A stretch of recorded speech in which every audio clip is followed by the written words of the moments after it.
Folks, you're with Tacitus today at your pushback channel, and thank you for joining this audio live stream. In this essay, I'd like to talk about the rioting in France over the last few days, which doesn't show any signs of abating, but I just wanted to talk about not necessarily the rioting itself, but the handling of it by international media and international or by the bodies politic of, say, France and the European Union and so on. Now, when the unrest sort of first began, or the rioting first began in France, it's very hard looking at the media, the mainstream media, to see what was going on. It was difficult to know sort of what had really set it off and who was rioting and why. Was it people rioting over the tax increases on fuel? Was it people protesting the change to the pension age, or what was it exactly? And it was quite murky, really, to begin with.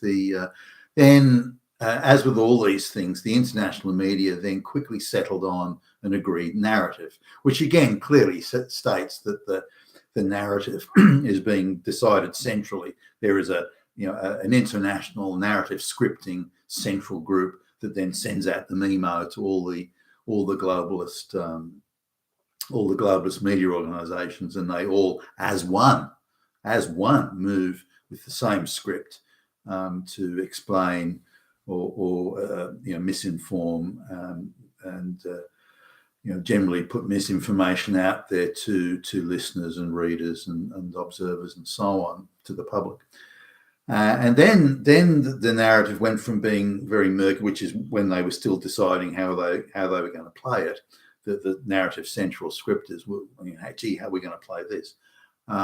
So for a couple of days, it's quite murky, and I really struggled to sort of know what was going on. They would say people were rioting, but they didn't mention anything about that they were, black and brown rioters.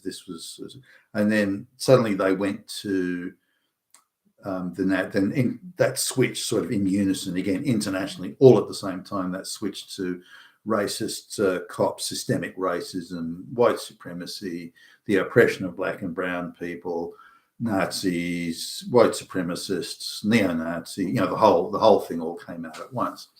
So straight away, once you see Nazis and white supremacy and all that sort of stuff you mentioned, it's globalist downtown scripting central is running things. You just know it straight away. You don't have to think about it or consider it or go any further. As soon as you see that, that's it. So we then know that the facts are either being obscured or being airbrushed out of the conversation, and very dramatic, inflammatory language is used to go, white supremacy, Hitler, Nazi. But as facts gradually came out, for example, the young man who was shot by police has a criminal history, as I understand it. I mean, this comes out many days later.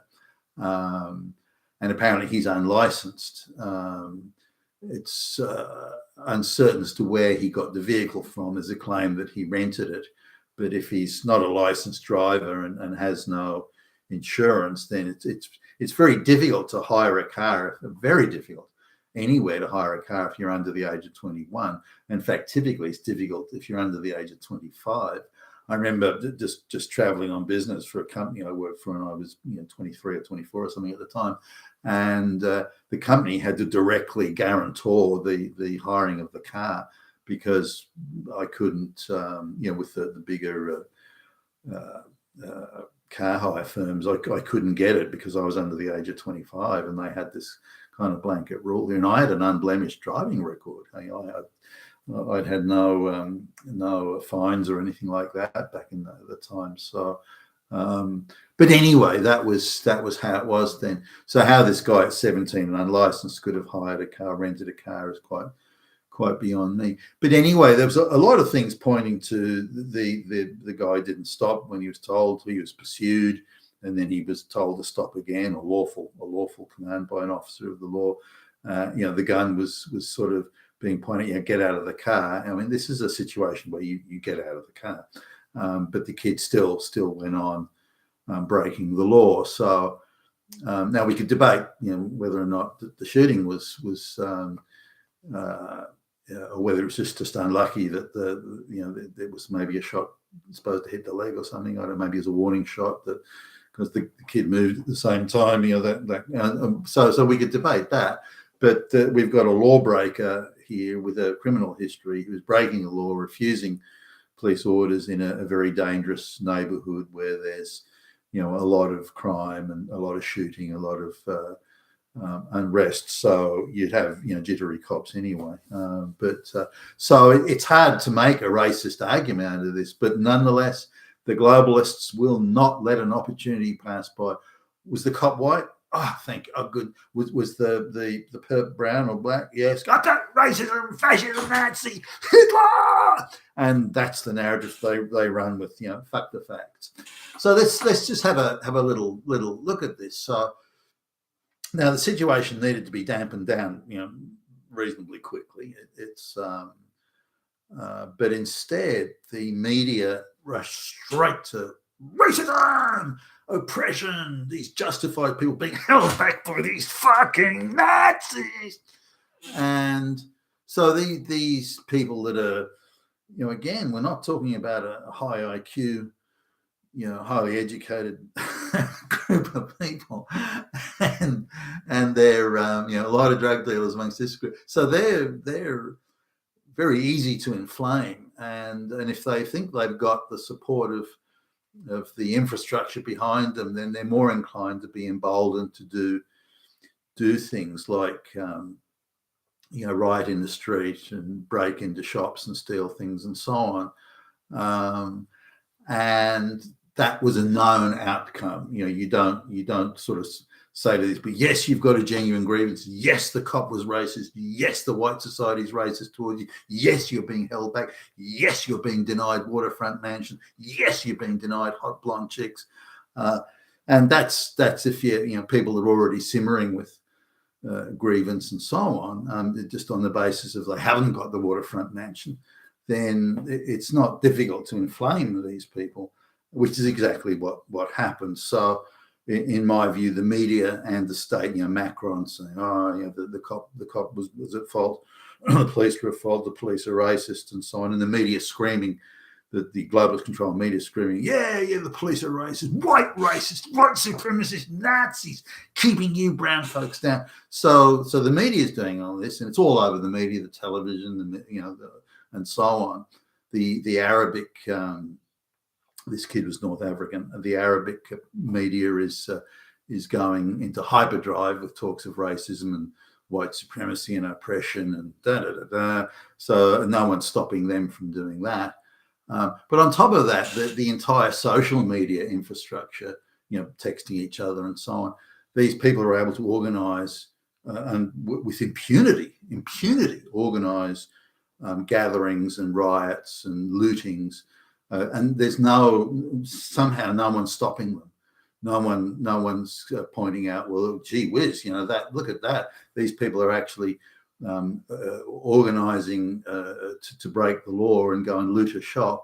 So let's arrest them. We've got their phone. We can track them. We can arrest all of them. No, none of that. They can geolocate them right at the shop where the looting was taking place. They can get the organisers from the texts. They can do all these sort of things if they want to, but for some reason they don't. But if you misgender if you're a white person and you misgender somebody online or whatever, then the police will be knocking on your door in seconds flat. If you want to have a meeting to white people to talk about mass migration and how it's affecting you, so then you're a Nazi, you're a fucking Nazi, and the police will be there to arrest you or to break up the meeting or prevent it or so on. So the globalist state is very selective in what they pursue and don't pursue. And we need to just accept and understand and come to grips with they allowed this to happen. They all the entire infrastructure that was necessary to encouraged these people to riot and to loot and to burn cars and so on. That entire infrastructure for communications, organisation, assembly, to stir them up through the media, all of that was provided by the state. They wanted this, and it's something that they allowed to happen and did almost nothing to restrain or prevent it. Now, sure, it got out of hand, and people were arrested. But from what I've seen, quite a few of these people were just detained hotheads of the moment, which were treated as hotheads of the moment. They were restrained and then let go. They were kept in the cell for the night, then let go in the morning. I don't know how many of these people will actually face charges in a court. Remember the media screaming that white man law illegitimate, police illegitimate, white courts illegitimate. And so there'll be, I think, as far as I can see, a natural reluctance to bring these people to trial, because it runs the risk that it'll further inflame the riotous mob. So anyway, when we look at it, we need to realise that the globalist deep state saw an opportunity here to obviously accuse white people of being Nazis and everything, but saw an opportunity here to inflame the mob, and they're justified in doing. They're justified because of the fucking Nazis. And so the deep state, I think, encouraged this and did nothing to prevent it or limit it. They wanted it to get onto the street. They wanted these riots because it's proof of how oppressed these black people are, and how Nazi and oppressive the white people are. It's proof. There's the evidence. Why would they riot? Why would they loot the Nike store? Why would they steal the Apple iPhones if they weren't oppressed by the Nazis? There you go. There's the evidence. What more do you need? You've been with Tacitus today, your Pushback channel, and thank you for listening.